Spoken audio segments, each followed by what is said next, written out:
welcome back to another episode of the Talk to Taryn Morning Show, where we go over tips, tricks, ideas, and exercises to help make you the absolute best entrepreneur you can be, not only for yourself, but for the people you love and care about most. You become better for not only you, but the people you love and care about most.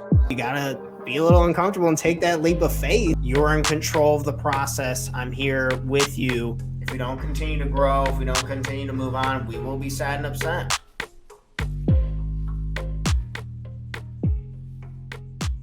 I will not lie to you. I woke up super late today. So if I'm a little tripped up, humor me through, because we're talking about something that is very important to me, something I believe is very important to you, and something that can be the total difference in how society continues to compound in the right direction or the wrong direction. And we're talking about bad habits, we're talking about how to quit bad habits, and how there's simple and subliminal messaging we can give to ourselves, how we can investigate what is really going on with ourselves to make it easier to quit a bad habit.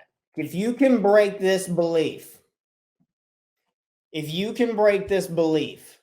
I promise you, you will stop smoking cigarettes, you'll stop smoking vapes, you'll stop eating past 7 p.m. If you can truly believe this and embody this and understand this, this is what has totally changed my life. I have quit smoking. My six-pack has gotten way tighter, been getting in really good shape lately. I don't eat nearly as much after bed. I've pretty much gotten rid of all the sugar in my life, and my fitness level is starting to really grow and peak up. I'm getting excited about it. And I think it's not even so much about the desire for me wanting to be trying to get super like ripped or something, versus just the bad things that were holding me back. So you thinking, what are the things that are holding you back, such as smoking a vape or smoking cigarettes? Because it's proven people who smoke cigarettes and smoke vapes don't exercise. The science is there. The smoking literally makes you not want to do anything when it comes to like physical exercise. I don't know anybody. I know hardly anyone who's ever done both. I don't know anyone who's ever done both consistently. So, but if we believe that smoking, if we believe that eating is giving us something that we want or we need, I'm telling you, you're fucked. You're done. You're going to be stuck in it, because you're going to have to say no 1 billion times, because you're not going to, in the number one consumer market in the world, you're never going to get away from smoking. You're never going to get away from drinking. You're never going to get away from eating bad foods late at night. Those are probably the three big ones, right? We'll kind of stick with those for the rest of the time. Smoking, drinking alcohol, and eating unhealthy foods, sugary foods, past a certain time of the day. And if we're continuously exposed to it, and we have to keep fighting off the urges to want that, because we believe that we want it. I believe that I want that donut. I believe that I want that cigarette. I believe if I smoke the cigarette or if I eat the donut, I will feel good, that it feels good, that it allows me to relax. And it's wild this is how drug addiction, and I'm really excited to continue to learn more about this and how this works, like with human psychology, and how it works with myself, because I can't speak outside of personal experience or case studies with clients.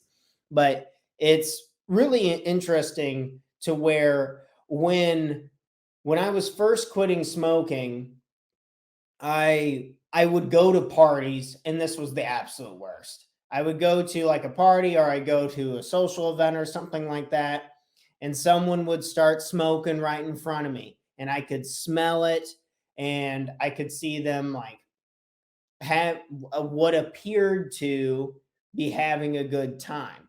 And I thought that I needed to have that in order to give myself permission to feel good. But really, what we need to do is focus on this whole like 15-minute rule. So you consume something, you eat something, and if you don't feel better in 15 minutes afterwards, then it's bad for you and it's doing more harm than good. So after I would smoke the cigarette, I'd feel like dizzy and my stomach would hurt. My mouth would taste bad. But an hour later, then I would smell it again, and then I would crave it again, and I believe, oh, if I do this, then it'll give me another feeling. And one of the easy car examples that I liked was, I like the smell of gasoline, but I don't carry it around with me in my pocket to just huff it and sniff it all the time. Just like this, I like the smell of cigarettes, but I'm not going to smoke them because I know what they're actually doing to me. And I think the science and the studies are out there that have proven that it's not actually, it's just a coping tool. So when you are having a really hard time dealing with it, or say if you're having a really hard time quitting with some of these habits, continue to ask yourself, continue to investigate, what do you actually want? And try to bring that answer to this to the top. If we can bring those answers up and out, because if I asked you, do you want to quit smoking? Do you want to quit eating? Do you want to quit drinking? And we just have to answer this question with 100% honesty. 100% honesty. Because you might not be ready, and that's okay. And beating the crap out of yourself is not a good way to go about it.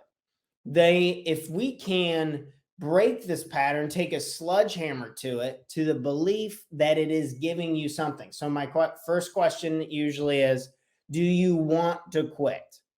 And then it would be, what do you believe this is giving you? What do you believe this is giving you? And then some people will say relaxation, some people will say this. And then you got to ask, is that true?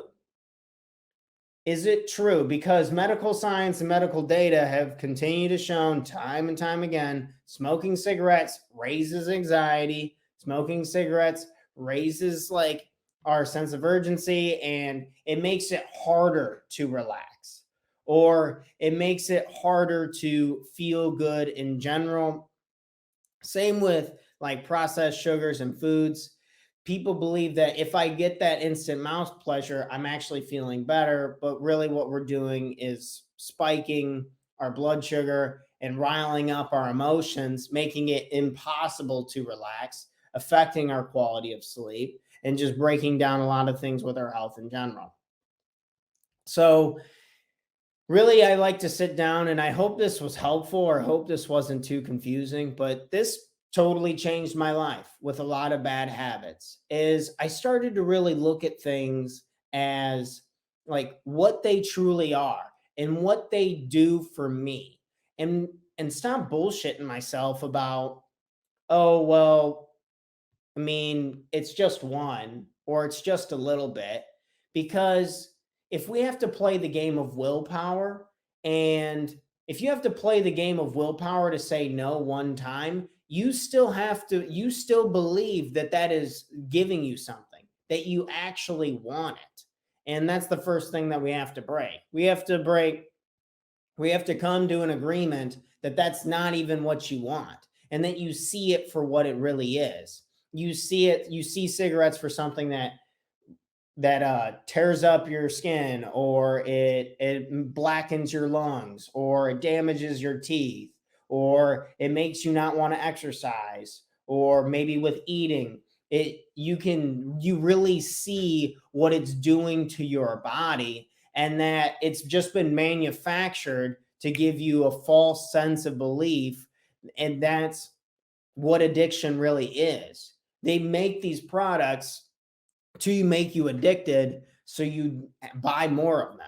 That's how those bigger companies make a lot of money, because they bank off of the fact that once they get on it, they're not going to be strong enough to quit.